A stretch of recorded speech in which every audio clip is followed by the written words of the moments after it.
Peace. This is a message for the adults and for the youth or whatever, whoever's listening. We have to be better examples for our children. You know, we expect them to act in a certain behavior and to have certain conduct when in public as well as in private at home. But the thing is that everything that we give to our children, everything that they, develop and grow into, it's a manifestation of what we have done. You understand what I mean? What I'm saying is that your example is a teaching mechanism. The things that you do, our children mimic. This is how they learn. This is how they grow. They mimic from very young. They mimic. They start saying words and so on and so forth. They mimic everything you do. So they mimic your behavior also. And that's something that we have to take into consideration, because what we're doing is we're actually giving our children either a life sentence or a death sentence, depending upon the way that you yourself was raised before you had children. You understand what I'm saying? See, we transfer our life experiences over to our children, just like our parents transferred their life experiences over to us. Depending upon the upraising you had is what's going to make the difference between life and death for your child. You see what I mean? If you're teaching your children how to be ungrateful, if you're teaching your children how to be greedy, then you're taking away from them. You know what I'm saying? You're taking things away from them. One thing that I notice about our people is that we're very ungrateful. You know what I'm saying? Especially when something is given to us. You know what I mean? When something is given to us, we're very ungrateful. We complain. Oh, I don't want that. I want this. You know what I'm saying? But the reality is that somebody has taken it in their heart to give you something out the kindness and the love of their own heart and for the love of their community and people and so on and so forth to empower. If this type of character and behavior is passed on to your children, they will never ever be able to be grateful. And to know and understand what being grateful means when everything around them has been very much the opposite of being grateful.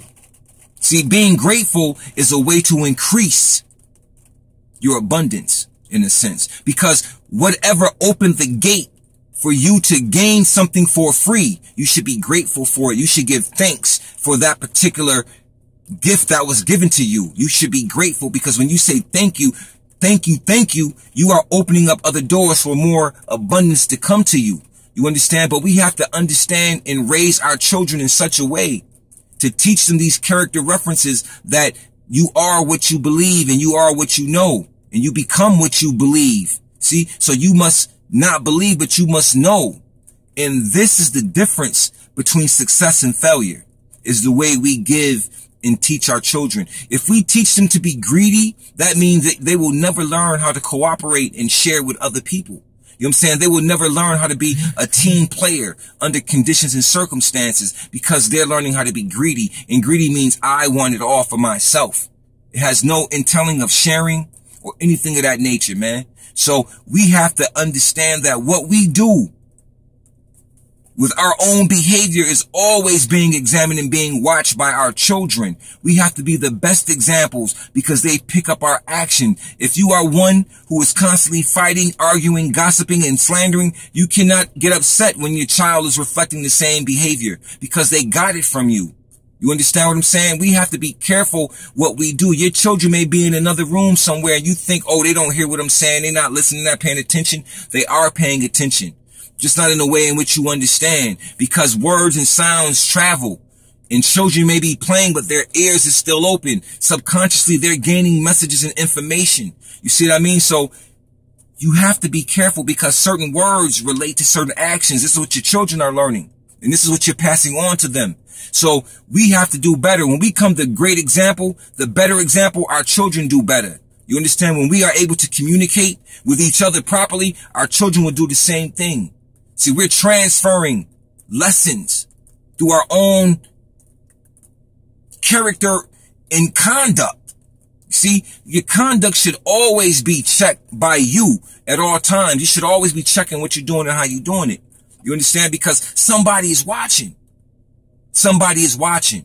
So on that note, please understand that what we give to our children can be either success or failure. It can represent life or death. But that is the choice. And a lot of times parents don't understand the paradigm of life or death that they may be living inside of. Ask yourself, are you constantly surrounded and bombarded by things that are unhealthy for you? And what I mean by that, are you constantly in a conflict of some sort?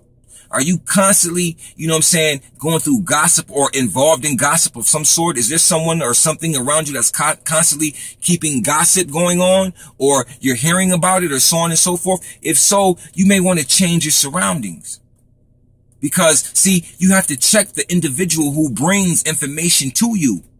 Why are they bringing it to you? Always check the messenger when the message may be unhealthy. And you have the right to reject the message when it's unhealthy. See, we have the ability to say no. We have the ability to say, I choose not to deal with that.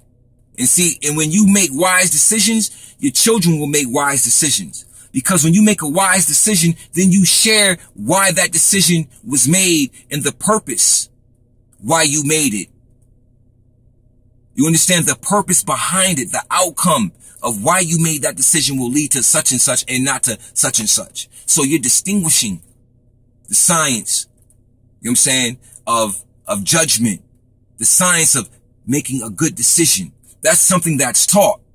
Learning how to make good decisions, that's something that's taught, because a good decision is based on an individual knowing their own selves, their shortcomings, their weaknesses, and their strengths.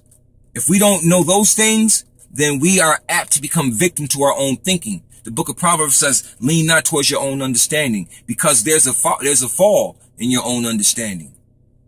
There's a flaw there, because sometimes what we're doing is we're not leaning towards understanding. We're leaning towards feeling, and a feeling can lead you in the wrong direction. You know what I'm saying? So on that note, just remember, we have to do things a little differently with our seeds. We have to be the message that we bring. You understand? We can't continuously raise them in chaos amongst cussing and fighting and arguing and so on and so forth, because this is what they feel. Women, men, you have to stop disrespecting each other in front of your children. Women, stop calling that man, their father, names. Man, stop calling that mother names. Don't disrespect your children's parent in front of them. If you and that person has a problem, y'all go somewhere away from the seeds, possibly take a car ride or walk or something, you know, and handle that. But don't handle that in front of your children, man. Because it leads to conflict for them. It confuses them. Then they seem to want to have to take sides because of what you guys are doing. We have to do better. On that note, peace.